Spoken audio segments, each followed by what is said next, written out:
Sud Radio sur les routes de l'été, Laurence Perrault. Merci d'être avec nous. Bonjour à toutes et bonjour à tous. Nous sommes ravis de partager avec vous cette nouvelle semaine. Une nouvelle semaine avec mon équipe exceptionnelle. Nous avons Zach qui vous attendra au standard au 0826 300 300. Notre ami Jamel qui réalise également cette émission. Et je crois que cette semaine, nous aurons aussi le bonheur d'avoir Daisy aux manettes.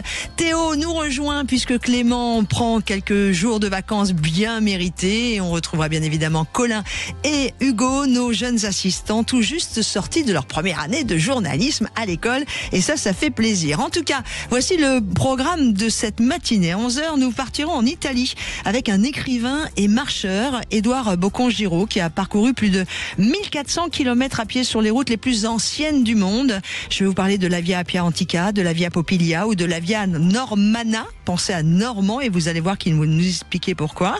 Il nous racontera comment ces marches solitaires lui ont permis de se reconnecter bien sûr avec lui, mais aussi avec l'histoire. À 11h30, direction la Savoie, où je vous propose une escapade originale en altitude. Je vous emmène dormir dans un vrai tipi à 1200 mètres d'altitude, au cœur de la montagne, autant été comme hiver. Et puis à midi moins le quart, pour notre table de l'été, je vous arrête du côté, entre autres, de la région bordelaise, où une ancienne gare est devenue un restaurant et les wagons qui sont en face, des lits et des gîtes pour y passer la nuit. Mais tout de suite, on va commencer par notre premier sujet, un sujet qui nous permet de savoir comment un homme peut avoir envie d'aller marcher loin et longtemps.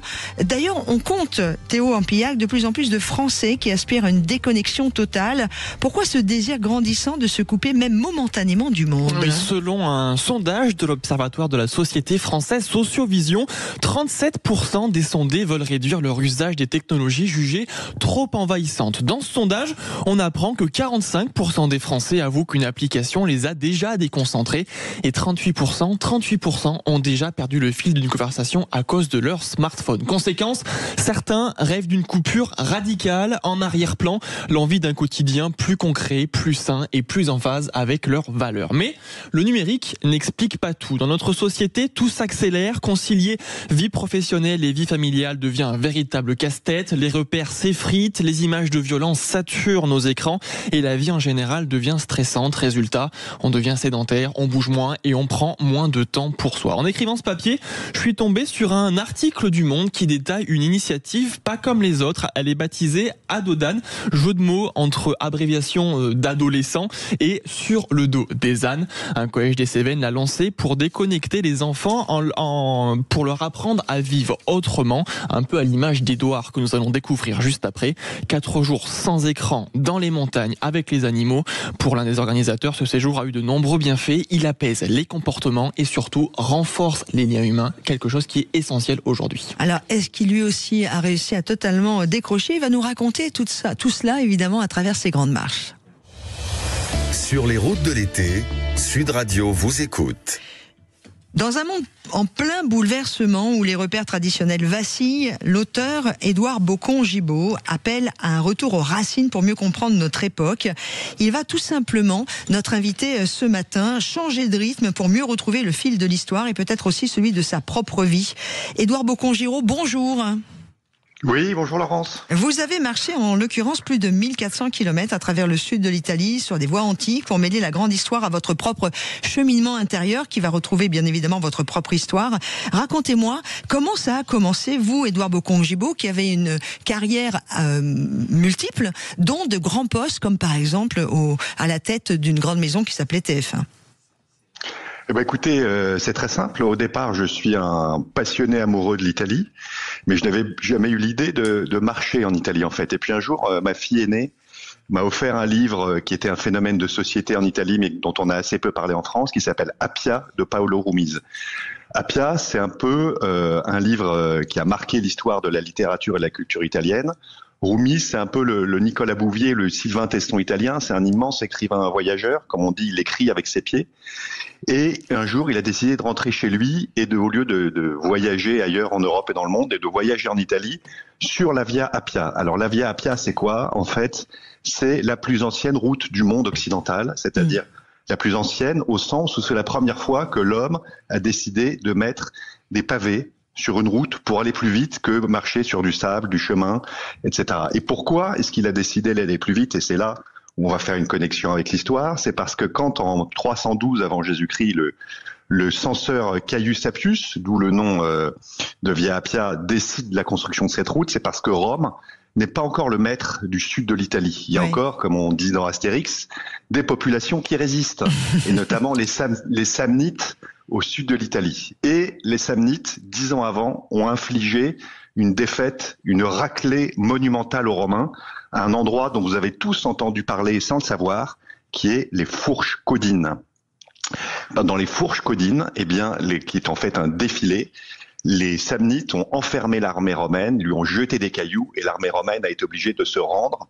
Et non seulement elle s'est rendue, mais les chefs de l'armée romaine ont été passés sous le joug, comme les bœufs passaient sous le joug pour tirer la charrue à l'époque. Et donc c'est une humiliation immense qu'a connue l'armée romaine. Et donc 10 ans après, le censeur veut construire une route pour emmener plus vite les légionnaires au sud de l'Italie pour les mater enfin, ces Samnites. Ouais. Et donc du coup il a construit cette route, d'abord donc de Rome jusqu'à Capoue, où étaient les Samnites, c'est-à-dire un peu au nord de la Campanie actuelle. Et cette route a été construite d'une manière assez exceptionnelle, c'est-à-dire que c'est une route toute droite, au sens où elle ne passe pas par des villes, elle doit aller le plus vite possible d'un point A à un point B, et les Romains ont construit des bornes milliaires, enfin des refuges pour les chevaux tous les 10 000 et tous les 20 000 des endroits pour héberger les personnes sur la route. D'accord, ok.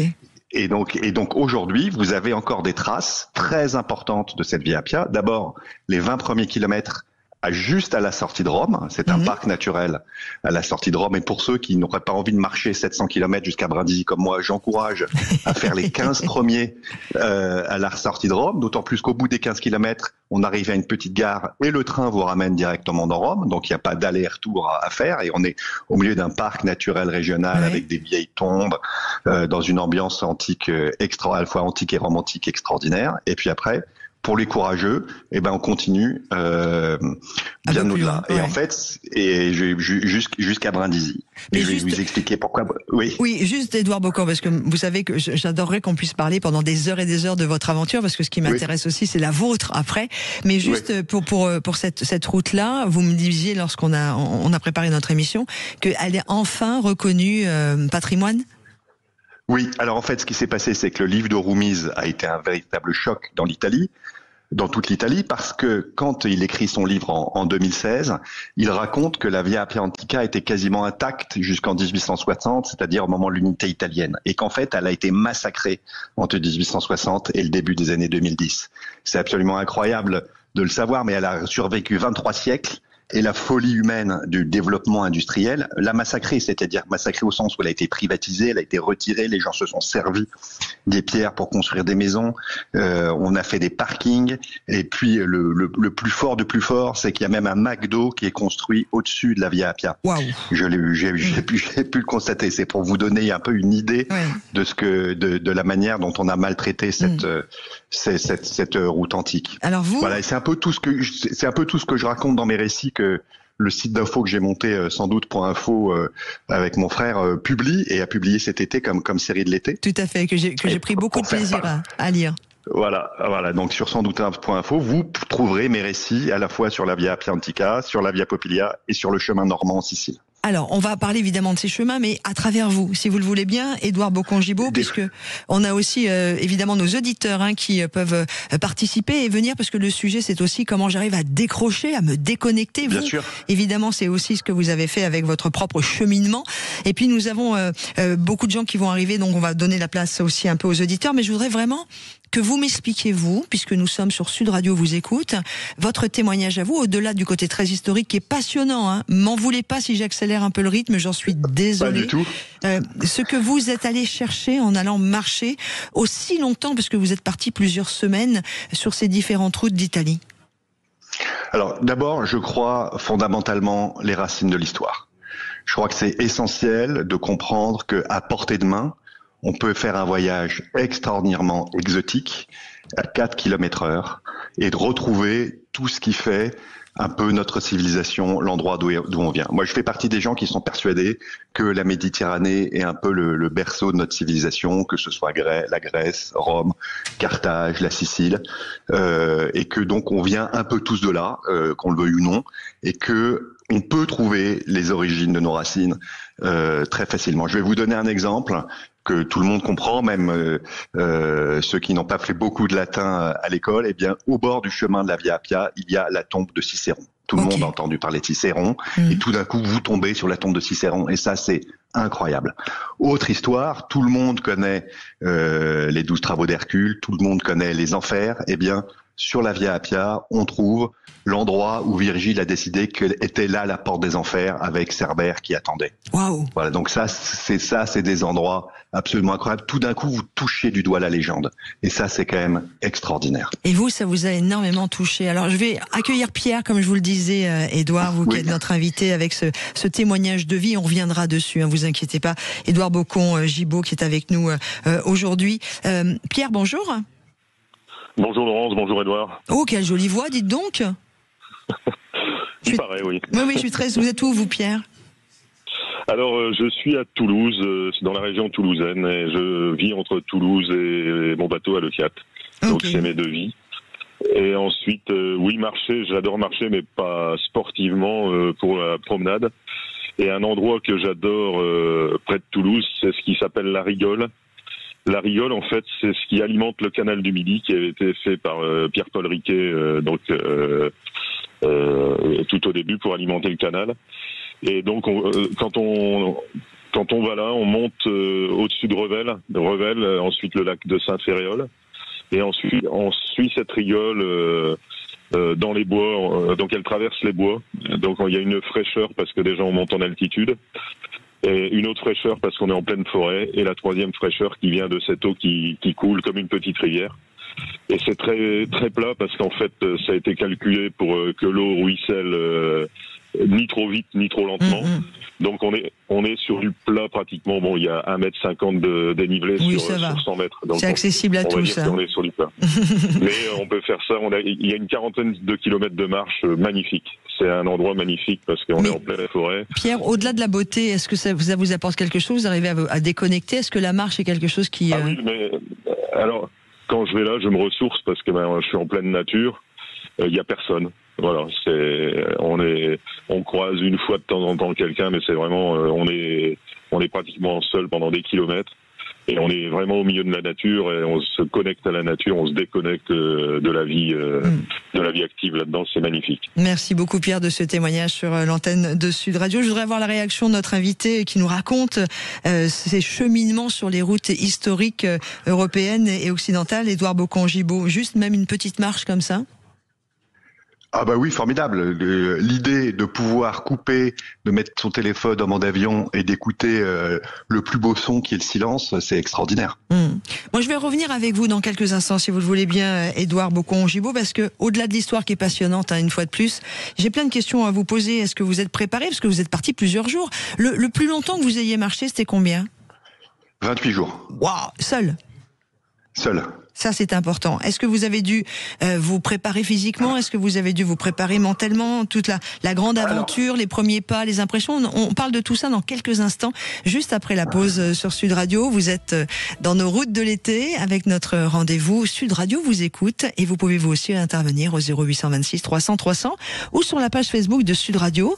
Et vous faites quoi pour décrocher? Est-ce que vous aussi, vous avez des balades, des randonnées? Est-ce que la randonnée à long cours vous fait du bien? Venez nous raconter pourquoi et comment. Sud Radio. Sans doute.info, sans doute tout collé, .info.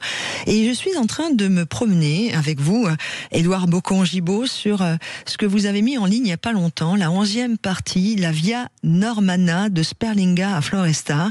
Et c'est la frontière entre les Madonie et les monts Nebrodi. On est vraiment sur l'Italie. Pourquoi je commence comme ça, ce moment où je vous retrouve? C'est que vous marchez beaucoup. En 3 voyages depuis 2023, vous avez parcouru un nombre de kilomètres à pied incroyable sur ces routes historiques de notre civilisation, la Via Appia Antica, la Via Popilia et la Via Normanna, qui tire son nom de Normand. Juste avant de vous quitter, avant la pause, je vous demandais comment on se préparait, parce que vous marchez longtemps, plusieurs jours, plusieurs semaines. Comment ça vous est venu d'ailleurs? Quel a été le déclic au-delà du livre dont vous nous avez parlé? Comment physiquement vous vous êtes dit, et mentalement, je veux le faire, je sais que je vais adorer, ça va me faire du bien?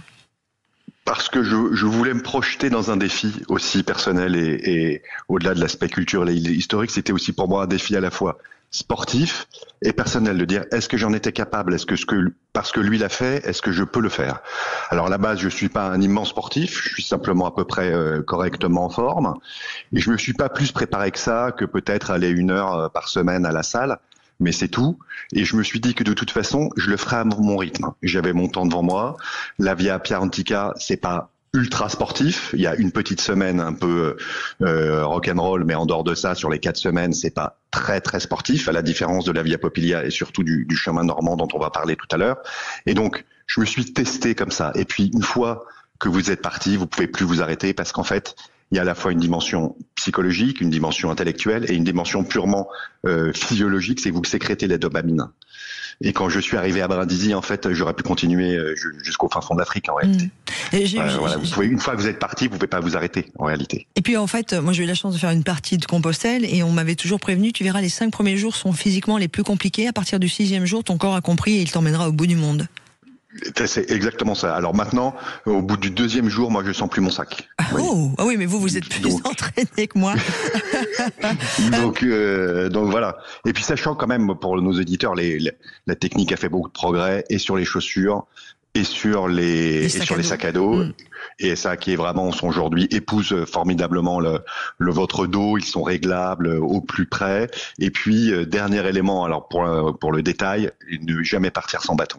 C'est quand même essentiel pour donner les bâtons de marche, à la fois parce qu'on ne sait jamais ce à quoi on va affronter, et surtout pour donner le rythme de la marche, qui est essentiel pour s'écouter, en fait. Je voudrais qu'on revienne sur ce que vous nous l'avez expliqué, hein, c'est aussi une façon de vous retrouver, et vous m'avez dit, on a bien compris que c'était avec ce livre de Paolo Rumiz, Appia, qui a déclenché chez vous l'envie d'aller sur cette route-là ou sur ces routes historiques. Et vous parliez de retrouver un peu ces racines historiques. Est-ce que pour vous c'était aussi nécessaire, parce que ça pourrait nous permettre à tous, alors attention, ce que je veux dire, et je m'en excuse si je choque, mais de retrouver les valeurs, de retrouver certaines valeurs essentielles à une bonne vie en communauté, parce qu'on a l'impression que tout est parti un peu à volo là. Alors, c'est exactement ça, Laurence, et c'est pour ça que j'ai voulu en faire le récit pour les lecteurs de Sans-Doute.info. C'est que j'aurais pu garder ces histoires pour moi, mais en fait, j'ai voulu partager quelque part mon désarroi face à la folie du monde qui nous entoure. Il n'y a pas un jour qui ne charrie pas une mauvaise nouvelle. Chaque mauvaise nouvelle chasse une bien pire encore. Donc c'est épouvantable, et surtout, on a perdu cette grande idée qui est que le droit doit primer sur la force. Le monde qui m'entoure a quand même inspire un peu de dégoût chez moi, et donc marcher, c'est aussi un peu me mettre dans ma bulle. C'est mettre le téléphone sur mode avion, c'est couper les notifications, et de se dire que je vais échapper à ça, et en même temps, je vais essayer de retrouver ce qui fait le fondement de notre civilisation. Le fondement de notre civilisation, c'est la démocratie athénienne, c'est la République romaine, c'est les royaumes normands qui ont conduit un syncrétisme culturel absolument incroyable. Là, on en parlera peut-être tout à l'heure, mais la cour de Palerme... Un syncrétisme, excusez-moi Edouard. Oui, c'était une fusion des cultures. La cour de Palerme au XIIIe siècle, il y avait les Grecs, les Arabes, les Byzantins, les chrétiens, les Normands, et tout le monde vivait de manière harmonieuse dans je dirais, le meilleur des mondes possibles, pourvu que le monde du Moyen-Âge était un monde agréable. Mais je crois qu'on n'a pas idée de la richesse de ce qu'était Palerme et la Sicile au XIIe, au XIIIe siècle, sous l'Empire normand, sous le royaume normand. C'était délirant. Il nous en reste quelques traces, d'ailleurs, pour ceux qui ont été à la caté au Palais Royal de Palerme. Mais c'est extraordinaire. Je crois qu'on n'a pas idée de cet héritage-là, qu'on connaît finalement assez peu, et c'est très important de montrer qu'il y a une possibilité de vivre et de retrouver des choses comme ça. Édouard, on va pas non plus nier que ces époques-là étaient quand même des époques également violentes. Hein. C'est-à-dire que quand on se tuait, je dis pas qu'on se tuait pas. Il y a par exemple une anecdote célèbre. Il y a un des chanceliers, un baron normand, qui a voulu trahir son roi. Qui avait un sublime château que j'ai eu l'occasion de traverser en Sicile. Le roi l'a fait prisonnier, lui a crevé les yeux, l'a jeté dans les oubliettes, et on n'en a littéralement plus jamais entendu parler. Donc c'était pas une époque tout à fait, comment dirais-je, conforme aux principes d'aujourd'hui. Bah oui. Mais c'était quand même une époque de création de richesse, de munificence, de soif de connaissances qu'on a peu croisé dans le monde. On va accueillir Orlan au 0826 300 300 qui est avec nous actuellement, parce que vous pouvez aussi réagir. Comment vous arrivez à décrocher? Est-ce que la marche et la randonnée, les randonnées, à plus ou moins court ou long cours d'ailleurs, vous font du bien et vous permettent de vous recentrer avec vous? Orlan, bonjour. Bonjour à tous. Merci d'être avec nous. Vous êtes où, vous, Orlan? Bonjour. Alors moi, je suis en Île-de-France. D'accord. Et la marche vous permet, vous aussi, de vous reconnecter à vous? Totalement. C'est quelque chose. Alors ça rejoint le discours que portait Édouard tout à l'heure sur peu importe la distance, mais quand on commence, alors ça dépend des motivations. Et moi, j'ai commencé ma petite marche pour un petit défi personnel, pour me faire du bien. Et en fait, je marche régulièrement en forêt. Et en fait, ça permet déjà de commencer soit sa journée ou soit de la finir en étant apaisé, en décrochant un peu du monde de la ville et de se reconnecter. Alors, pas au silence, parce que la forêt, elle n'est pas silencieuse du tout, mais on découvre plein de variétés de végétaux, des animaux. J'ai vu des pics verts, je crois que c'est ça, des animaux que j'aurais pas imaginé rencontrer et en plus... les chemins, on a aussi une espèce de simplicité, d'authenticité de rencontre avec les gens, et ça fait du bien. Je pense que à la fois ça apaise l'esprit, ça muscle le corps, ça régénère, et puis ça nous met en contact avec la diversité. Et je trouve que ça c'est fondamental. Et du coup, j'en fais une pratique quotidienne. Ouais, et super. des fois, je peux aller voyager ou marcher le long de la plage. Et c'est cette notion aussi de on commence. Des fois, peut-être pour une petite distance, et on a cette impression qu'après, on a soif que ça recommence. Et ça devient presque un rituel. Ouais, on adore. Mais j'aime beaucoup votre témoignage, Orlan, parce que autant avec notre invité, Édouard Boccon-Gibaud, qui a fait plus de 1400 kilomètres sur les voies les plus historiques de notre Occident, qui sont en Italie, comme la Via Appia, Appia Antica, la Via Popilia ou la Via Normanna. Vous, grâce à votre témoignage, Orlan, vous nous dites juste que oui, marcher, même si c'est qu'une demi-heure, ça permet de se reconnecter. Bien sûr, il y a les bienfaits de la marche pour le corps, et puis il y a aussi, vous nous l'avez dit, ce côté reconnexion à la nature. Et ça aussi, Édouard, vous le vivez. Vous, merci beaucoup, Orlan, de votre témoignage. Édouard, vous le vivez quand vous marchez, et oui. On l'a pas dit, mais vous marchez seul. Vous marchez vraiment toujours seul. Toujours seul. Pour une raison très simple, c'est que l'idée, c'est de ne dépendre de personne. Vous allez à votre rythme, vous vous arrêtez quand vous voulez, vous accélérez quand vous voulez, vous vous posez quand vous voulez, et vous profitez dans un silence ultime, ou pas d'ailleurs, parce qu'il y a des bruits, toujours des bruits de la nature. Et effectivement, sur les chemins que j'ai faits, l'Italie du Sud, il n'y a pas grand monde sur les chemins au sens où vous traversez des champs agricoles, et vous voyez pas mal d'agriculteurs au travail, et ce sera la seule présence humaine. Et le chemin normand en Sicile, vous êtes au travers des montagnes, donc vous croisez beaucoup plus d'ânes, de moutons, de vaches qu'autre chose. Et surtout, vous voyez, et je dois le dire, des choses qu'on ne voit plus en France, que je voyais quand moi j'étais gamin, c'est-à-dire beaucoup de crapauds, beaucoup de grenouilles, beaucoup d'insectes, beaucoup de papillons qu'on ne voit plus ailleurs. Et il y a une forme d'authenticité que je ne retrouve plus souvent. Si je dois dire, la volonté aussi, c'est un peu de fuir à la fois Instagram, les effets de mode, le tourisme de masse, pour se reconnecter à un monde authentique. Un monde où finalement, où rien ne semble jamais devoir changer. Édouard Boccon-Gibaud, comment on s'adapte d'ailleurs à ce rythme lent, à cette solitude, au silence? Comment déjà, votre référentiel temps change complètement. Aujourd'hui, si vous voyez un panneau marqué 6 km, en voiture, vous vous dites j'y suis dans 10 minutes. 6 km, à pied, c'est 1h30, grosso modo. Et donc, tout d'un coup, vous dites tiens, j'ai 1h30 devant moi, et donc je vais pouvoir en profiter, je vais pouvoir regarder. Et la deuxième chose qui est très importante que les EasyJet comprennent, c'est que même à 4 km/h, le paysage change très très vite. En réalité, parce que vous marchez, tout d'un coup, ça se ferme, ça s'ouvre, vous passez un col, vous descendez, vous remontez, et il y a toujours derrière chaque virage une surprise. Et ça, c'est quand même extraordinaire.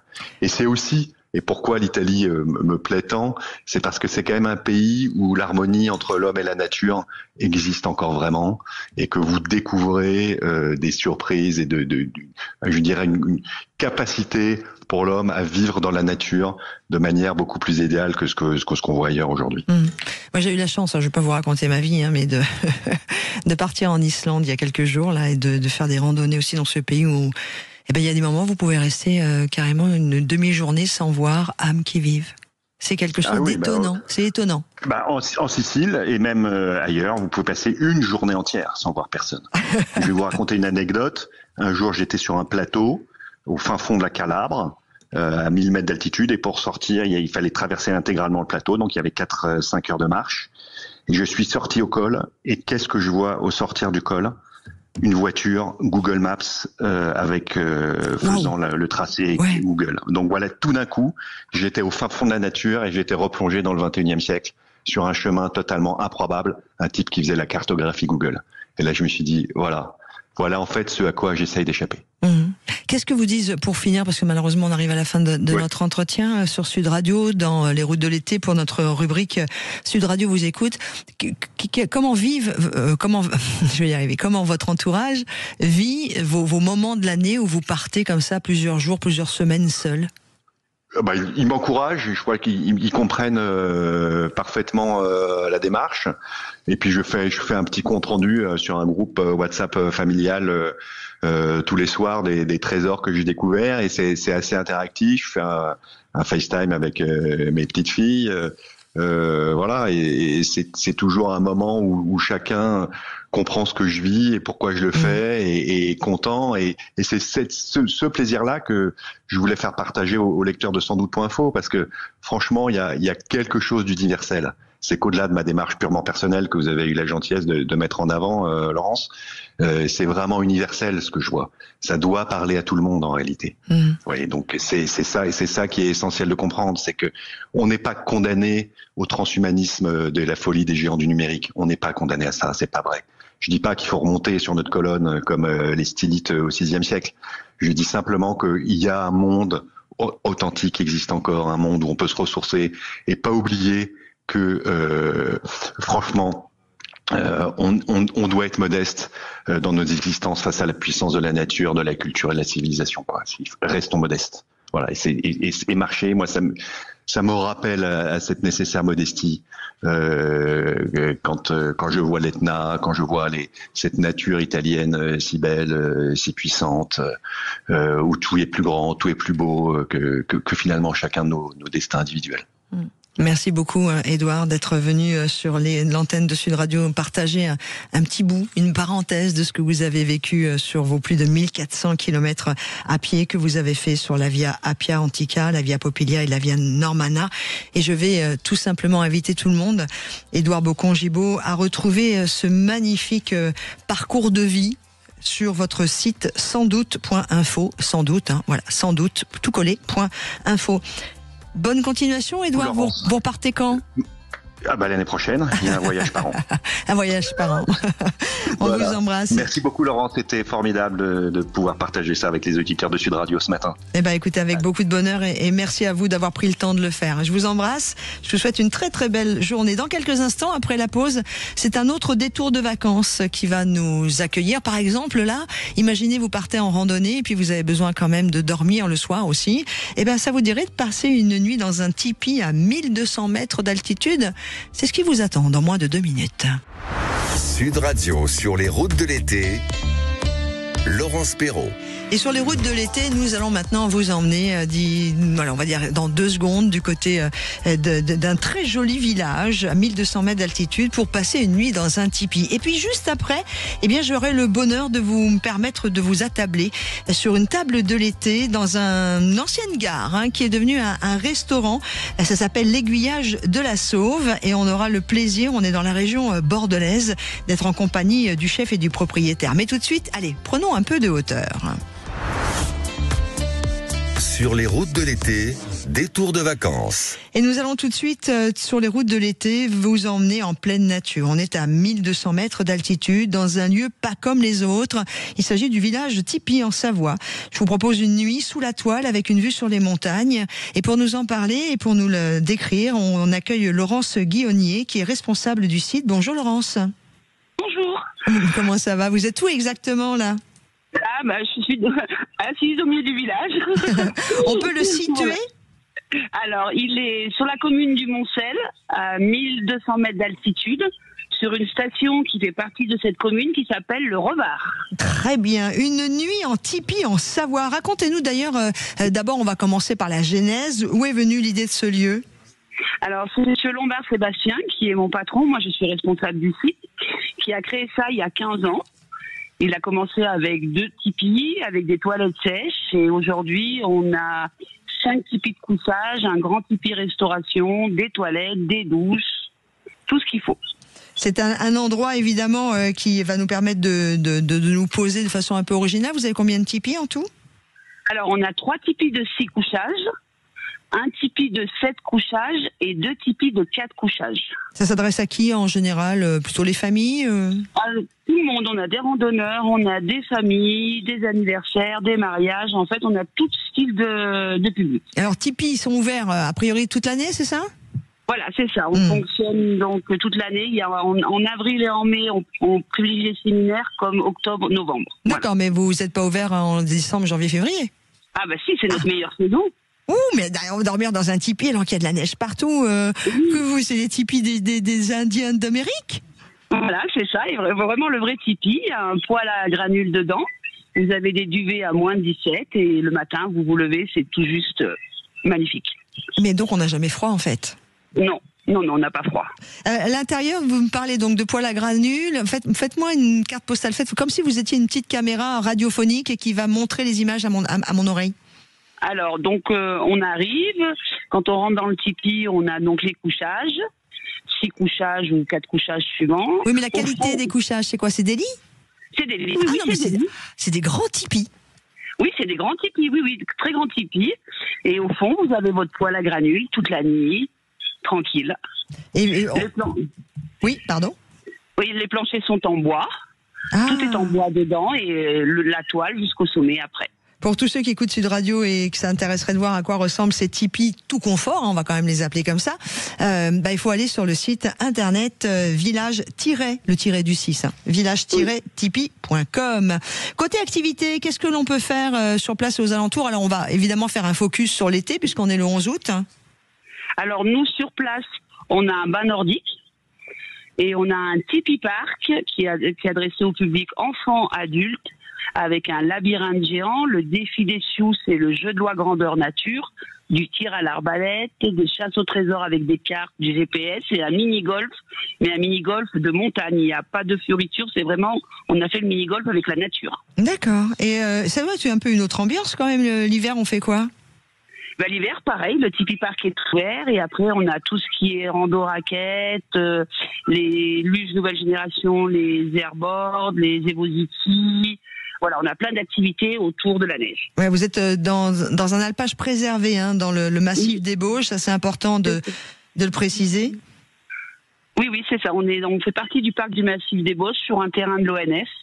Voilà. C'est vraiment assez insolite. Ces tipis, je les avais découverts avant grâce à Colin quand il nous a montré le site. On s'est dit waouh, ça c'est une idée qu'on va proposer dans les routes de l'été. Vous êtes complet en ce moment ou on peut peut-être encore d'ici les jours qui viennent profiter de nuits en tipi chez vous avant la fin des vacances? Alors jusqu'au 15 août, là, malheureusement, on est complet. Après, la dernière semaine, comme c'est la rentrée des classes, on a encore quelques places.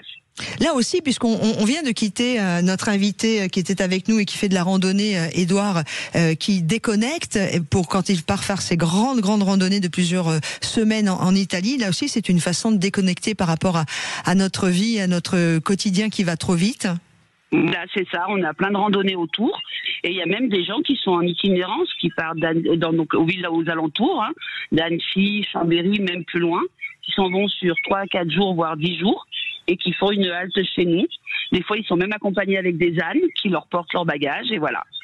Ouais, ça fait vraiment une pause comme ça dans nos vies où tout va trop vite. Est-ce que vous avez des souvenirs un peu marquants, vous, Laurence Guillaumier, depuis que ce village tipi est ouvert ? Bah, les souvenirs, on les crée en fait avec les familles qui viennent sur place et on crée des liens et c'est super sympa de les revoir chaque année. Voilà, après ils s'attendent pas. Des fois, c'est vrai qu'on a eu des gens qui arrivaient en hiver, croyant arriver comme dans un hôtel en t-shirt, en short et c'est assez folklorique. Alors vous proposez un bain nordique, hein, on est vraiment dans la pure tradition. C'est ça, un bain nordique. Donc bon, l'été il reste bain nordique tout simplement, et l'hiver, bah, le but du jeu c'est de se rouler dans la neige et et sauter dans le bain. Demi-pension, dites donc, c'est pas un camping classique, hein, vous, hein? Non.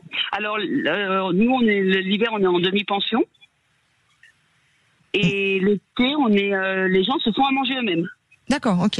Le village tipi, donc on l'a dit, hein, on va le rappeler, c'est aussi pour l'occasion, pourquoi pas, pour des entreprises d'écouter Sud Radio pendant ses vacances, d'organiser des séminaires et des événements dans ce village. Voilà, on a dans le grand tipi, on a un rétroprojecteur, on a des paperboards, on organise des team building par rapport à ce qu'ils nous demandent en cohésion d'équipe. On peut tout organiser. Nous, on essaye de tout organiser. Et puis, je voudrais que l'on fasse un focus avant de vous quitter, Laurence, sur le Tipi Park. C'est quoi? C'est un grand parc de loisirs pour toute la famille? Voilà, c'est ça. Et c'est vraiment en forêt. On n'a rien dénaturé. Demain, on part. La forêt est à la forêt. Donc, on a vraiment créé des jeux autour de la forêt. De la forêt, et puis il y a le petit côté clin d'œil aussi au Tipi. Hein. Il y a le défi La Forêt des Sioux avec un parcours de jeu de 400 mètres en forêt. Oui, c'est ça. C'est un jeu de loi grandeur nature. Donc les personnes sont les pions, ils partent avec un panier, un gros dé, et il y a des défis, des activités à réaliser. La chasse au trésor du Yukon. Alors on est vraiment aux États-Unis là. Alors là, ils partent avec un GPS. Ils ont 4 points à aller chercher pour retrouver au-dessus du village le trésor. Et s'ils l'ont trouvé, bah, c'est qu'ils ont gagné. Le chasseur à l'arbalète, il y a aussi l'artiste équilibriste, à la recherche d'Anoki. Enfin, vous avez organisé, imaginé plein de... Voilà, pour toucher toute la population et de tout âge. Voilà, vous l'avez compris, le village Tipi, c'est vraiment l'occasion de pouvoir déconnecter totalement. On peut venir passer du coup les fêtes de fin d'année, même si c'est peut-être un petit peu tôt. Mais enfin, on est déjà au mois d'août et quand on sait que les magasins vont mettre les décorations fin septembre, non, je rigole, mais j'exagère. Mais... Alors nous, on est fermé le 25, le jour de Noël. Par contre, le jour du réveillon, on fait une grande soirée avec un menu autour du feu où on allume tous les braseros dans la nuit avec les petits lampions et on cuisine dessous et les gens sont là autour de nous et c'est vraiment magique. Le village qui est situé à 1350 mètres d'altitude exactement entre Chambéry et Aix-les-Bains. On est vraiment sur un joli endroit assez original. C'est sur la commune de Moncel. Merci beaucoup Laurence Guillaumier d'être intervenue sur Sud Radio. Vous êtes responsable du site Village Tipi. Pour le site internet, c'est village-tipi.com, le tiret étant le tiret du 6. Dans quelques instants, on va quitter la Savoie et je vous emmène plutôt du côté de la Gironde, à La Sauve, sur la piste cyclable Roger Lapéby, où une ancienne gare de train, évidemment une gare ferroviaire, est devenue un restaurant. On en reparlera avec Yerim Si, le chef et responsable de ce restaurant, pas comme les autres. Sud Radio, votre Sud Radio sur les routes de l'été. Laurence Perrault. Et je voudrais vous donner le rendez-vous qui va arriver à partir de midi. Est-ce que vous avez déjà entendu parler des sun tattoos? C'est la dernière lubie sur TikTok. On s'expose au soleil sans protection, parfois avec des pochoirs sur la peau, c'est-à-dire qu'on met de la crème solaire à un des endroits, mais surtout pas à d'autres. Par exemple, si on veut se faire tatouer un cœur par le soleil ou autre chose. Sauf qu'en réalité, vous allez vous créer de véritables brûlures. On va en parler d'ailleurs de cette mode malheureuse du sun tattoo avec Isabelle Rousseau, qui est vice-présidente du syndicat des dermatologues et qui était bien sûr dermatologue psychologue elle-même après midi au 0826 300 300. Donc, vous avez eu un problème, vous êtes fait brûler au soleil, n'hésitez pas, venez rencontrer notre dermato. Et puis, si vous avez plein de questions à poser autrement que ce sujet sur les soucis de peau, là aussi vous êtes les bienvenus. On vous attend dès maintenant. Zach décrochera au 0826 300 300. Mais maintenant, eh bien, si vous le voulez, si vous le voulez, bien sûr qu'on y va. On va passer à table. En tout cas, on va préparer le déjeuner de ce midi. Sud Radio, la table de l'été. Le chant des oiseaux, l'odeur des bons petits plats. Depuis un an, il est aux commandes de l'Aiguillage, un restaurant de 40 couverts installé dans une ancienne gare, sur une ancienne voie ferrée qui est devenue la piste cyclable Roger Lapéby. Un restaurant donc de 40 couverts, transformé évidemment, cette gare transformée en restaurant. Un lieu qui est plutôt à l'image, m'a-t-on dit, du maître des lieux, Yérim Sy, accueillant, chaleureux et qui sait raconter des histoires. Bonjour Yérim. Bonjour Laurence. Merci d'être avec nous. Je vous ai situé, c'est l'ancienne gare de la Sauve. On est donc sur la commune de la Sauve, en Gironde. On est sur la piste cyclable Roger Lapéby. Mais avant de parler de cet endroit et de cette ancienne gare qui est devenue un restaurant, Yérim, dites donc, on m'a dit plusieurs petits doigts que vous étiez à Bordeaux avant et que vous étiez surtout un peu considéré comme le prince de la nuit à Bordeaux. Qu'est-ce qui vous est arrivé? Pourquoi vous avez complètement changé d'axe? Mais c'est très compliqué à expliquer parce que je n'arrive pas jusqu'à présent à comprendre la situation. C'est sur un concours de circonstances, sincèrement, que j'ai vraiment pas du tout maîtrisé. C'est peut-être un problème d'énergie, je ne sais pas trop, mais bon, je me suis retrouvé à la Sauve après avoir vécu pendant une trentaine d'années à Bordeaux pendant la nuit. Je me suis dit que peut-être avant d'arrêter ma carrière de restaurateur, ce serait bien un tout petit peu d'aller vers la ruralité un peu aussi.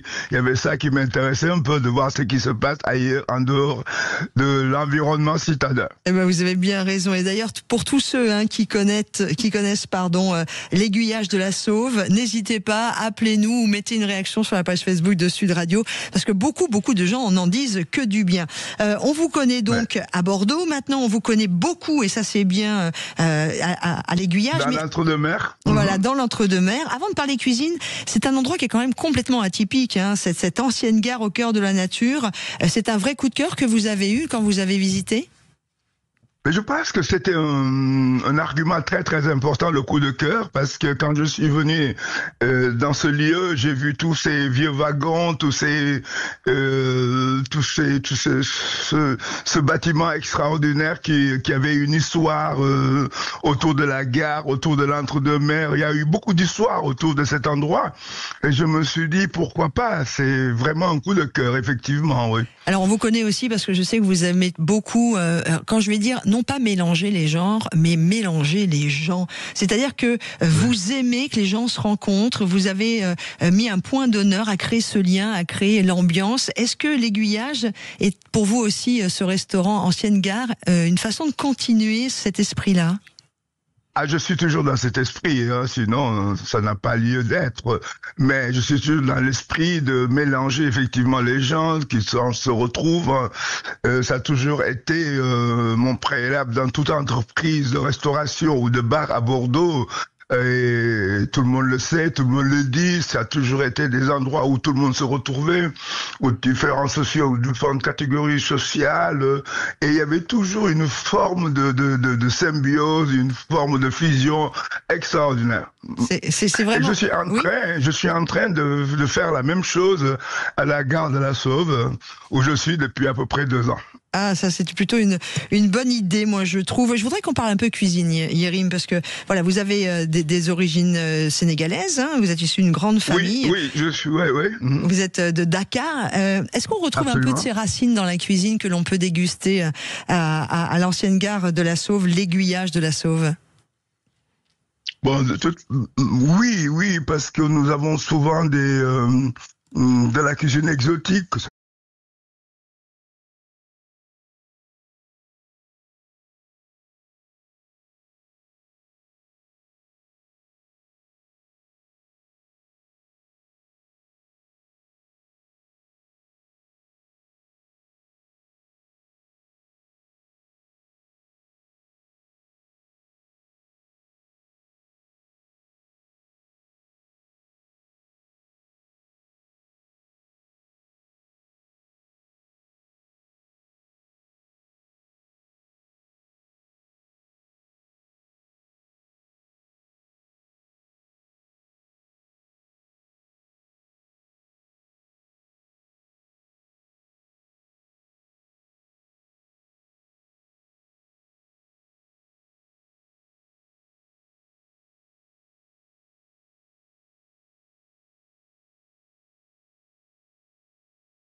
Sud Radio sur les routes de l'été, Laurence Perrault.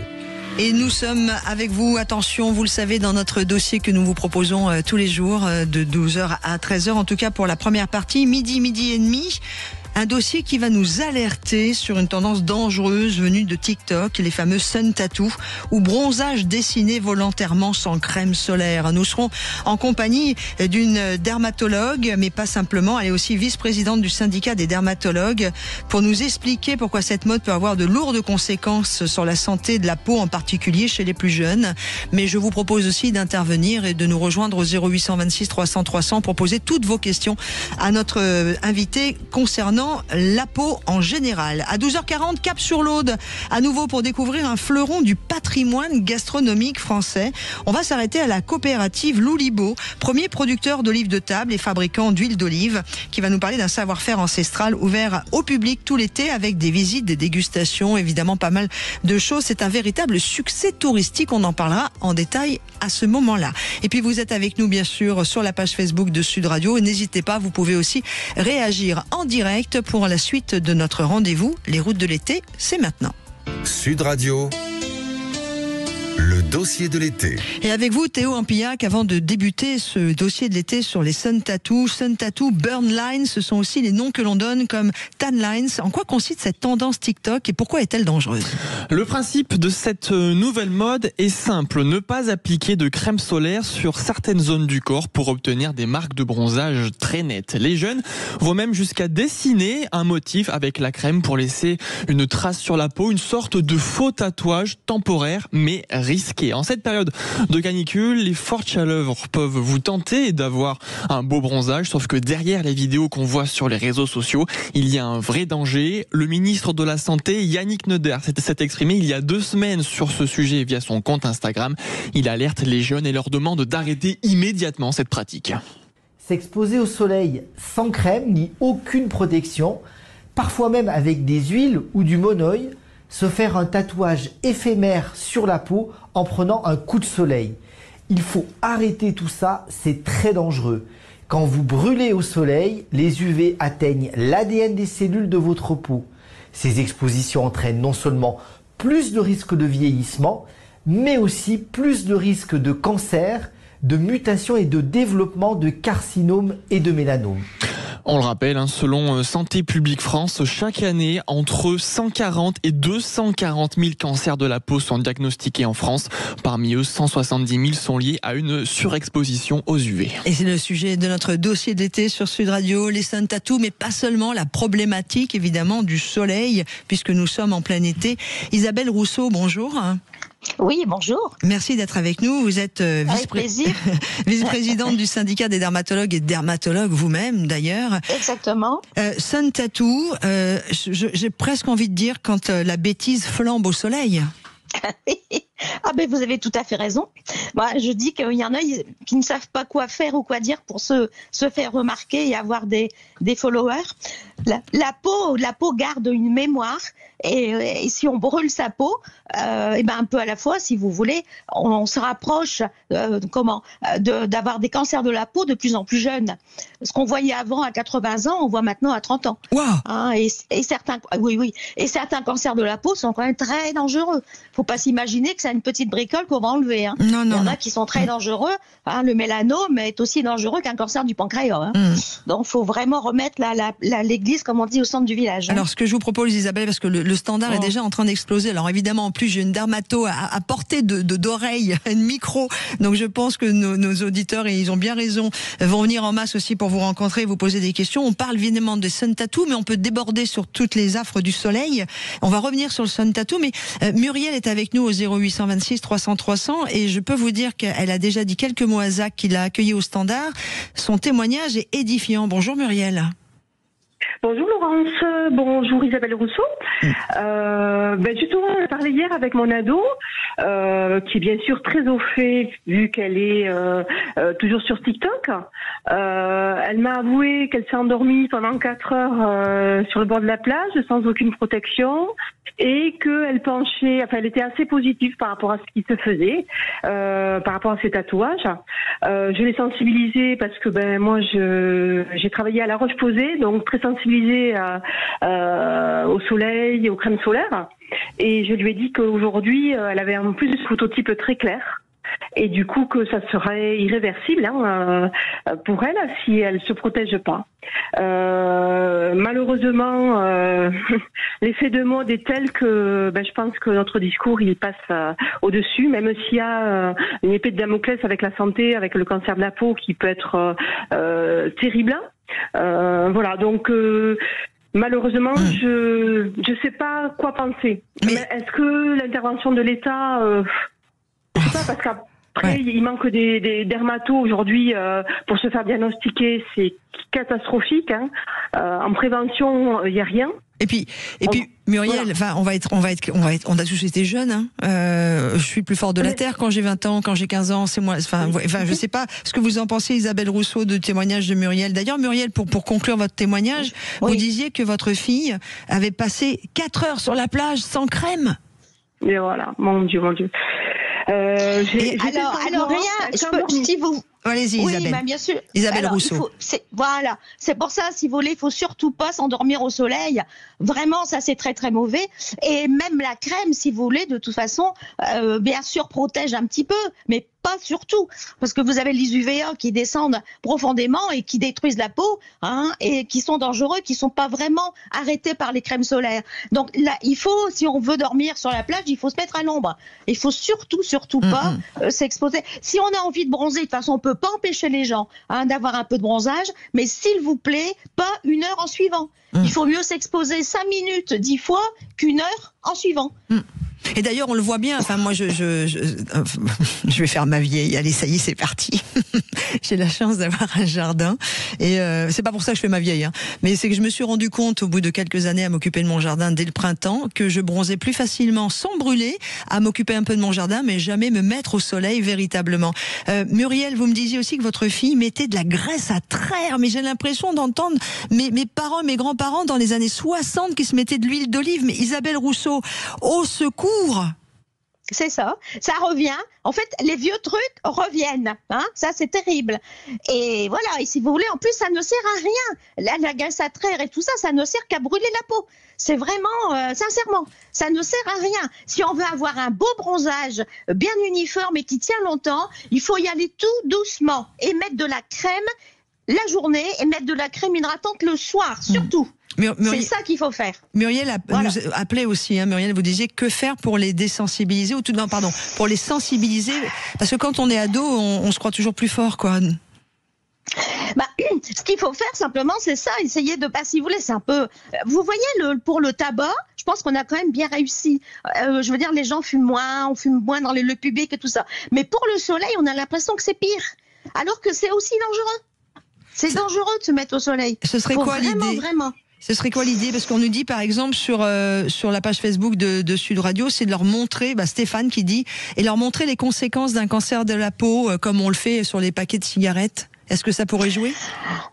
Oui, peut-être, mais ça va en sensibiliser quelques-uns. Je pense que c'est bien. Mais si vous voulez, faut pas non plus faire trop trash. Parce qu'après, c'est l'effet inverse, si vous voulez. On a tous, comme vous dites, on a tous été ados, on a tous été contre. Et puis, ce que les vieux disent, ça sert à rien. Mais la peau, c'est quelque chose de vraiment de fragile et qu'il faut vraiment garder, et qu'il faut vraiment protéger. Il faut vraiment se mettre ça dans la tête. C'est terrible. C'est vraiment un... Oui. Pardon, vous qui êtes vice-présidente du syndicat des dermatologues et dermatologues vous-même, Isabelle Rousseau, expliquez-nous ce qui se passe quand le soleil arrive sur notre peau. Faites-nous rentrer à travers les différentes couches de cette peau et ce qui va, à un moment ou un autre, déclencher possiblement un cancer. Alors, le bronzage, si vous voulez, la couleur du bronzage, c'est pas pour faire beau. C'est la mélanine qui se met autour des cellules, autour du noyau des cellules, pour protéger notre capital génétique et pour éviter justement les cancers. Ça se répare un petit peu à la fois, mais quand ça se répare 10 fois, 20 fois, après c'est fini. Il n'y a plus de réparation et du coup, si vous voulez, c'est débordé et les cancers arrivent. Et ce que je vous dis, c'est qu'aujourd'hui, moi, quand je voyais il y a de ça une paire d'années des cancers chez des gens qui avaient 80 ans et qui travaillaient dans les jardins et tout ça, aujourd'hui, on voit ça chez des jeunes de 30 ans.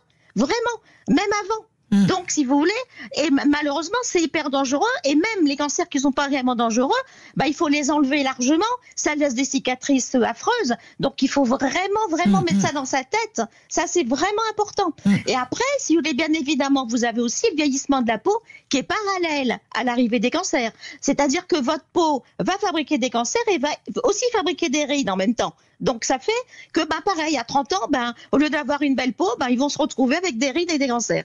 Voilà. Donc, c'est vraiment là. Et c'est sûr, hein. Donc, vraiment. Oui, c'est sûr, c'est quelque chose qui est prouvé. Ouais. Ah, bien sûr. Ouais. Et bien sûr, les crèmes solaires servent, bien évidemment, il faut en mettre. Mais il n'y a pas que ça.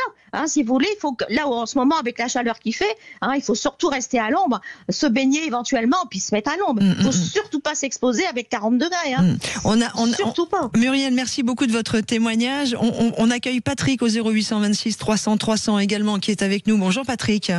Bonjour à vous. Je vous écoute avec sourire parce que, en fait, les enfants, ils n'écoutent jamais ce qu'on leur dit. Par contre, ils peuvent parfois répéter ce que l'on fait. Donc l'exemple. Et donc c'est vrai que moi de toute façon le débat est vite clos par rapport à Muriel, j'ai un capital génétique très sensible là-dessus. J'ai une peau excessivement blanche. Donc, en fait, je bronze difficilement et je rougis très vite. Donc, de tout temps, j'ai 5 enfants et j'adore la plage et jouer dans l'eau. Donc, ça a été crème pour tout le monde, casquette pour tout le monde. Parasol, c'est mon ami et surtout, même moi, comme j'adore l'eau, je me baigne beaucoup, mais je mets des t-shirts, des t-shirts anti-UV, et les enfants aussi. Et c'est un peu comme la ceinture de sécurité. Étonnamment, moi, quand je suis une génération qui a dépassé la cinquantaine, quand j'étais enfant, on était un petit peu des sauvageons derrière la voiture, on était les rois du pétrole. Et aujourd'hui, mes enfants seraient assez choqués de ne pas être dans des sièges auto attachés. Donc, en fait, c'est aussi des habitudes à apprendre, globalement, sur cette protection, leur montrer, parce que, en fait, j'adore le soleil, j'adore la plage, etc. Mais ça se dompte et il y a des moyens, il faut leur montrer l'exemple. Oui, mais Patrick, je suis complètement d'accord avec vous, il faut leur montrer l'exemple. Mais là, on est face à un phénomène de mode qui s'appelle les sun tattoos sur la tendance TikTok. Voilà, on sait bien que les réseaux sociaux ne sont pas porteurs que de jolies choses, mais là, on est vraiment sur un phénomène qui est en train de... Et alors là, j'ai des adultes maintenant, ils ont 2 grands garçons qui ont 27 et 28 ans, mais c'est sûr qu'eux, par exemple, n'ont pas de tatouage, genre de choses.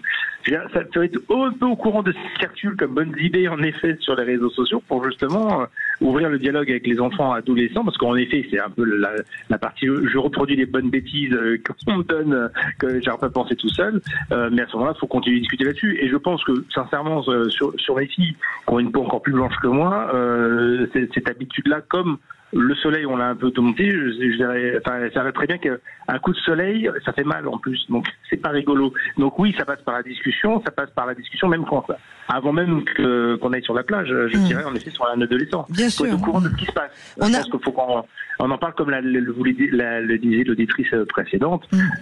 Oui, il faut en déléguer. Après, des conneries, ils vont en faire, les enfants. C'est un peu écrit dessus quand ils sont ados. Après, il faut justement voir peut-être le ressort qui est derrière autour de le narcissisme, autour de l'expression la plus fine ou la plus forte ou la plus exagérée de certains phénomènes pour exister. Je pense que des enfants qui sont un peu rassurés affectivement sur le fait qu'ils existent, qu'ils ont des valeurs et qu'ils ont autre chose à exprimer que simplement répéter ce que font comme bêtises les autres, ça peut aider aussi, je pense. Alors là, Patrick, je sais pas ce qu'en pense Isabelle, mais vous allez plus loin et je vous suivrai aussi, mais c'est pas donné à tous les enfants. Isabelle Rousseau. Oui, non, c'est un peu comme c'est comme la mode des tatouages aussi un petit peu. Hein. C'est un peu le même. Les vrais tatouages, à la limite, c'est moins dangereux que de se faire des sun tattoos. Hein. Donc, si vous voulez, et puis bon, il y a d'autres façons. On peut se faire des tattoos avec des autobronzants. Hein. On peut se faire des choses ou alors avec du henné naturel, mais de grâce, pas avec des expositions au soleil. Oui, parce que là, on parle de vraies brûlures. Hein. Attention, on vous retrouve. Isabelle Rousseau dans quelques instants. Vous êtes vice-présidente du syndicat des dermatologues et dermatologue vous-même. Merci à Patrick d'être intervenu et nous avoir apporté son regard qui va plus loin que simplement éduquer ses enfants au danger du soleil. Merci Patrick de ce moment de partage. Et puis vous n'hésitez pas, vous nous appelez au 0826 300 300. Vous avez une question à poser à notre dermatologue. Vous avez envie, comme Patrick et Muriel l'ont fait il y a de cela quelques instants, de témoigner sur les ravages du soleil, mais aussi peut-être que vous-même, d'ailleurs, tiens, vous avez abusé du soleil à une époque et vous avez eu un cancer de la peau. Venez nous rejoindre également pour en parler. Peut-être qu'en sensibilisant tout le monde, on va réussir à protéger le plus grand nombre. C'est sur Sud Radio, c'est notre dossier de l'été, les sun tattoos, la tendance TikTok à ne pas reproduire. Et c'est vraiment bronzé, ridicule et dangereux. À tout de suite, on en parle sur Sud Radio. Sud Radio. Sud Radio. Et c'est le fameux sun tattoo. Le principe, on s'expose au soleil sans protection, parfois avec des pochoirs sur la peau, pour se faire un bronzage dit artistique. Sauf qu'en réalité, on a de véritables brûlures et les conséquences sont très très graves. On en parle aujourd'hui avec vous, Isabelle Rousseau.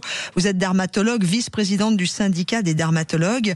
Je voudrais évidemment, on va revenir sur les conseils à donner, puisqu'on est en plein été et qu'on en a encore tous besoin de se le faire rabâcher. Je dis pas répéter, je dis bien rabâcher. La preuve, c'est que la jeune génération qui regarde TikTok fait fi de tout ce qu'on on a appris auparavant et se met en face à des graves conséquences. Écoutez bien, les mélanomes font plus de 1900 morts par an en France.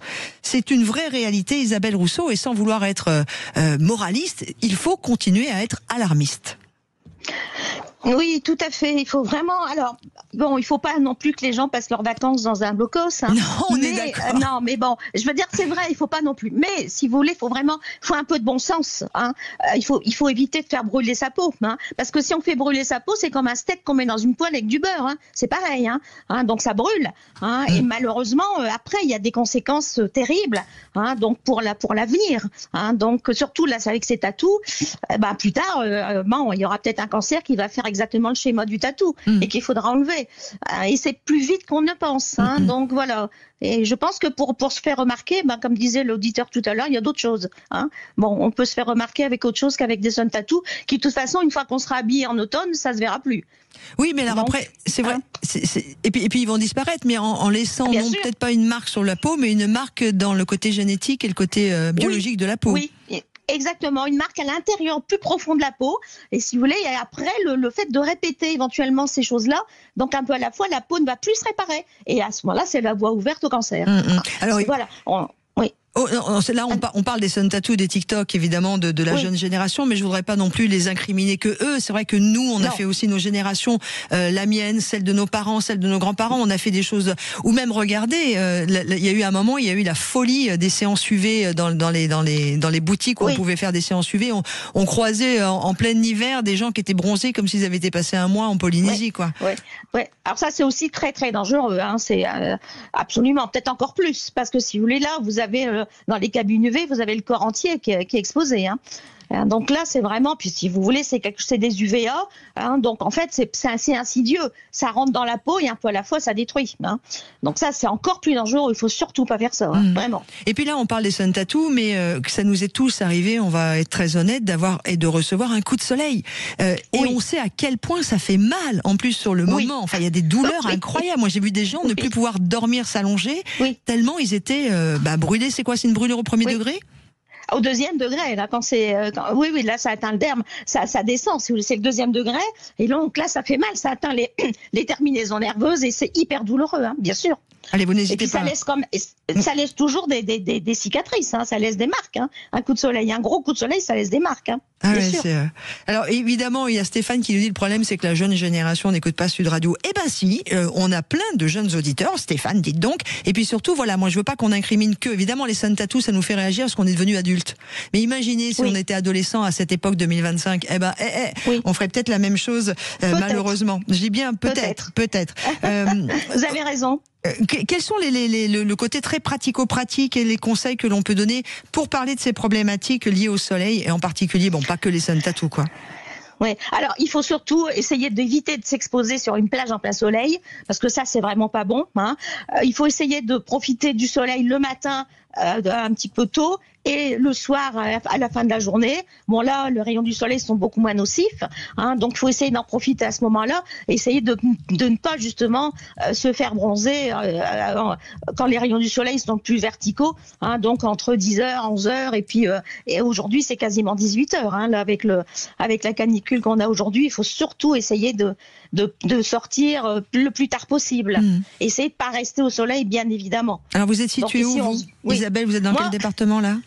Là aujourd'hui, je suis dans 42 degrés. Là, je suis dans le Lot. Oh, oui. Ah, oui. Je suis ravie d'être au nord de la Loire là en ce moment. Hein.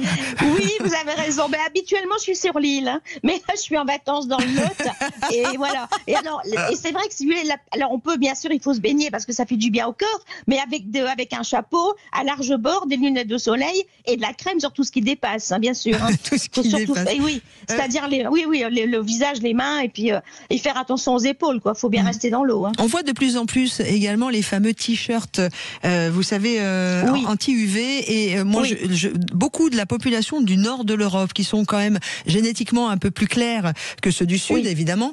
J'ai vu ça dernièrement, c'est que beaucoup de Norvégiens, de Suédois, eux, ils ont l'air, en tout cas, plus sensibilisés à ça, et leurs enfants ont des t-shirts UV, et de plus en plus on les voit apparaître. C'est quand même une bonne chose.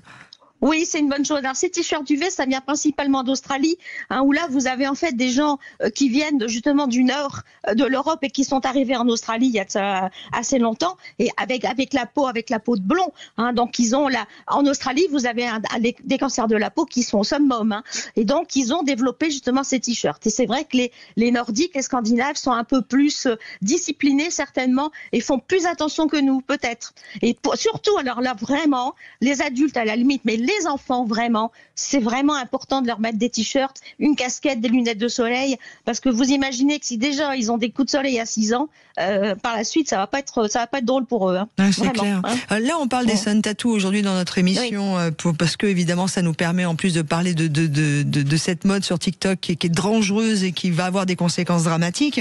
Mais j'aimerais que on élargisse, si vous en êtes d'accord, Isabelle Rousseau, vous qui êtes vice-présidente du syndicat des dermatologues et dermatologues vous-même, donc dans la très belle, chaleureuse région des Hauts-de-France, en particulier à Lille, je viens de le comprendre. Oui, c'est ça. Le Nord, que j'adore. La peau est quand même, d'abord, c'est le plus grand des organes de l'être humain, de notre corps. Toute l'année, pour en prendre soin toute l'année, quels seraient les bons conseils à avoir ?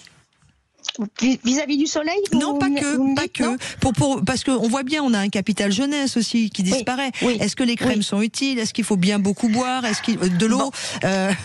L'alimentation peut-elle aider? Je suis très heureuse que vous me posiez cette question. Alors oui, l'alimentation c'est important. Hein. Bon, ça on va pas le répéter. Des fruits, des légumes. Je veux dire, bon, pas trop de trucs de nourriture transformée. C'est pas bon pour la santé. Bien prendre soin de sa peau, c'est-à-dire surtout la nettoyer, l'hydrater. C'est hyper important, hein, l'hydrater tous les matins, le soir donc si on veut, hein, et le soir on peut mettre. Excusez-moi Isabelle, je me prends un bain hydratante. Ah pardon. Oui. Ah oui, avec des crèmes. Alors vous prenez un bain ou une douche, crème hydratante, hein, pour la protéger, et après vous avez alors les crèmes, on va dire entre guillemets anti-rides, qui servent quand même pas énormément. Hein. Le soir il faut mieux mettre une crème assez riche, hein, et on peut mettre aussi à ce moment-là des antioxydants, par exemple comme des crèmes à base de vitamine C. Alors surtout, j'en profite, vous m'avez lancé une perche. Alors les gélules à base de collagène, ça ne sert strictement à rien. Et bam. J'en profite. Pourquoi? Isabelle, je suis en train de faire de voir toutes les études, de la bibliographie, tout lu. Si vous voulez vraiment, ça ne sert absolument à rien. Même si ça sert à quelque chose, ça va durer 2-3 mois. Hein, si vous voulez vraiment, si on veut vraiment prendre du collagène, on peut prendre de la soupe de poisson ou du bouillon de poule régulièrement. C'est exactement la même chose et c'est la nourriture. D'accord. Alors, on oublie donc tout ce qu'on nous vend, qu'on nous survend, qui coûte trop cher sur ce truc-là. Exactement. Et à fond la soupe de poisson, à cause de quoi? Des oméga 3, à cause des... Oui, non, parce qu'il y a du collagène, là, si vous voulez, dans la soupe de poisson. Ben oui, et dans le bouillon de poule, si vous voulez, le collagène, c'est une protéine qui va être digérée, si vous voulez, qui est à base d'acides aminés, des milliers d'acides aminés, et quand ça arrive dans l'intestin, c'est dispersé, si vous voulez. Mais il faut bien se dire que c'est pas la peau qui est servie en premier. Ça va dans le foie, dans les reins, dans tous les organes dits nobles. La peau est servie en dernier. Et pas plus que si on avait mangé du bouillon de poule. Pas plus. Mais pourquoi le bouillon de poule? Le bouillon de poule est riche en collagène. Voilà, c'est le plus riche avec le bouillon de bœuf, c'est le plus riche en collagène. Oui, mais exactement. Celui qu'on fait soi-même ou celui qu'on peut aller acheter au magasin? Non. Celui que vous faites vous-même ou que vous achetez en magasin. Voilà. Mais oui, c'est là-dedans qu'il y a le plus de collagène. Waouh! Donc un bouillon de poule pour tout le monde, tous les jours. Non mais pas tous les jours, hein, mais voilà, pas tous les jours, mais vous pouvez génial. le faire. Voilà. Et donc c'est pas vraiment parce que si vous voulez les compléments alimentaires, c'est complément alimentaire. Donc la base c'est quand même l'alimentation. Voilà, mais donc en fait, le collagène qui est ramené par la nourriture que l'on consomme. Donc vous parliez de soupe de poisson, mais c'est poisson en général en fait. Ah oui, mais bien sûr. Hein. Si vous voulez, je donne juste des exemples, si vous voulez, de nourriture qui renferment beaucoup de collagène et qui sont bonnes pour la santé. Et c'est pas la peine d'aller acheter des gélules à base de collagène. Il y en a suffisamment dans notre alimentation. Eh ben, on parle vrai sur Sud Radio et moi j'aime ça vraiment, vraiment beaucoup. Alors, moi aussi, je vous remercie.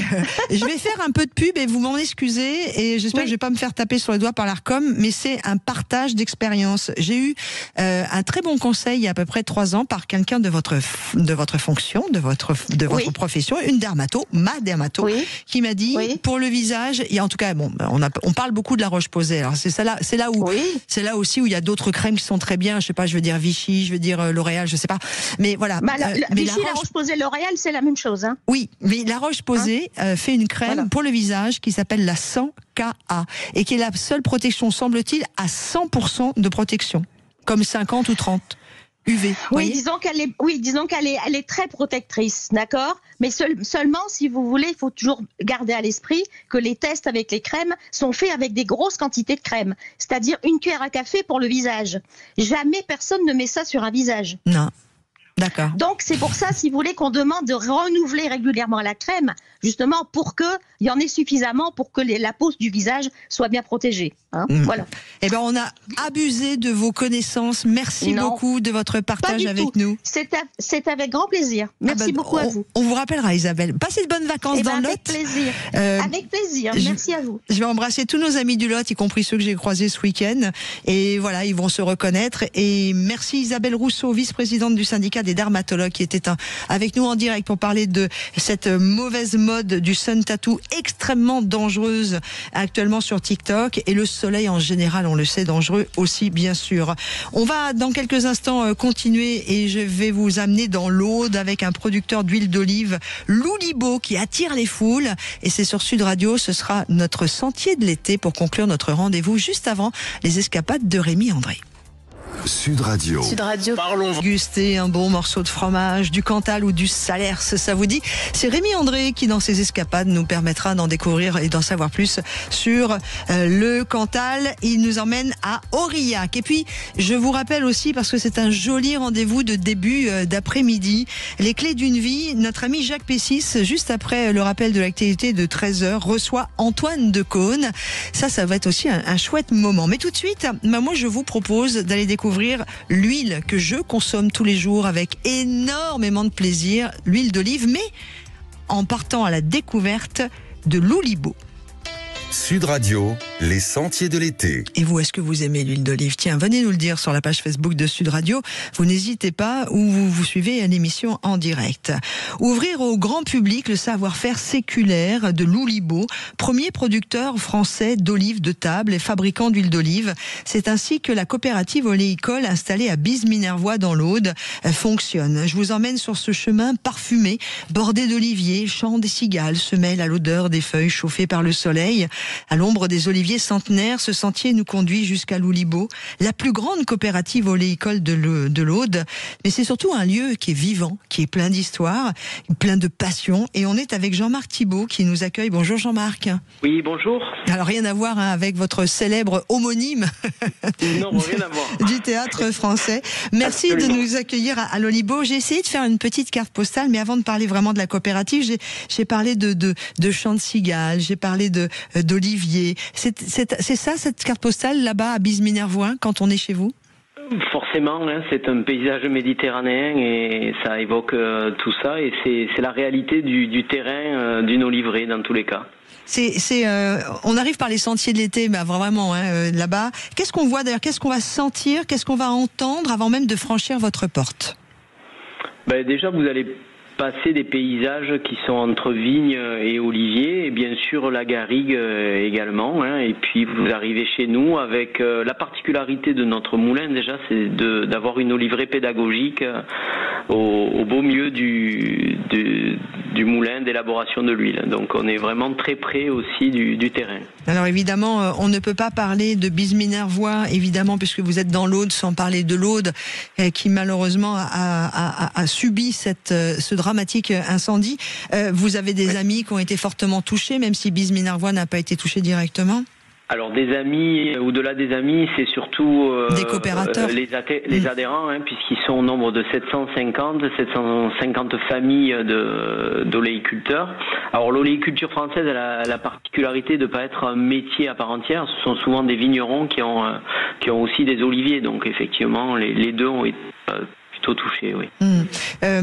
Il y en a qui ont tout perdu? Il y en a qui ont perdu pas mal, mais bon, il y a quand même la résilience de l'olivier qui nous donne beaucoup d'espoir, puisque la première feuille verte qui apparaît dans un paysage sombre après un incendie, c'est la feuille de l'olivier, qui est un arbre éternel. On peut dire vraiment que de venir chez vous, on va voyager par les sens dans le sud. On a un paysage qui est bien particulier, on a un terroir particulier pour la culture de l'olivier. Qu'est-ce qui fait que cet arbre légendaire s'y sente si bien?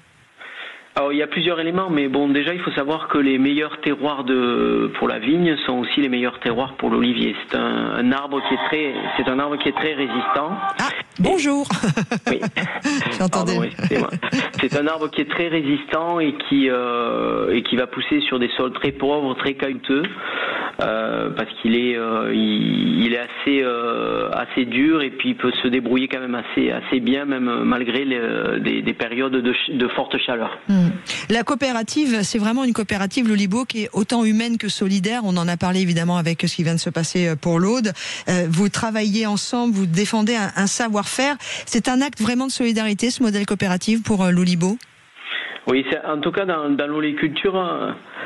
Dans l'oléiculture, c'est vraiment important parce que oui, on vit pas entièrement de ce métier, et donc quand les clients viennent acheter directement à la boutique des producteurs, il y a 70% du prix de la bouteille d'un litre d'huile d'olive qui est reversé donc aux 750 familles de producteurs. Donc au point de vue économie solidaire, c'est hyper important. Ça va maintenir une oléiculture, justement cette oléiculture familiale, et également ça va permettre d'avoir des paysages aussi qui se distinguent, hein, puisqu'on est entre vigne et olivier, et ça empêche aussi la bétonisation. Et puis c'est la polyculture comme nos grands-parents le faisaient, et de plus en plus on la refait partout, et ça c'est très très bien. Rappelez-nous un peu le chemin de vie d'une olive avant qu'elle n'arrive. Évidemment, elle a poussé sur l'olivier. Quels sont les moments les plus particuliers pour la récolte? Alors les moments les plus particuliers, déjà, c'est une taille qui est quand même assez particulière, parce que c'est un arbre qui suit un cycle d'alternance. Si vous plantez un olivier chez vous, une année vous aurez du fruit, une année vous aurez du bois. Donc il y a une taille assez technique qui permet de gommer un petit peu cette alternance. Donc ça, c'est la première chose. Et ensuite, concernant les olives que nous avons, les variétés françaises, et notamment la Luc du Languedoc qui est notre star ici, c'est une olive qui est très exigeante et qui va demander déjà une cueillette manuelle, une à une, avec la pulpe de vos deux doigts. Vous allez faire un quart de tour sur chaque fruit pour la ramener à la coopérative, et elle va être triée une à une à la main. Donc c'est vraiment un travail de titan. Combien de personnes travaillent à la coopérative pour faire ce travail de titan? Alors, il y a 40 personnes à l'année. Ah ouais, quand même, waouh. Ouais, plus les saisonniers qui viennent renforcer cette activité.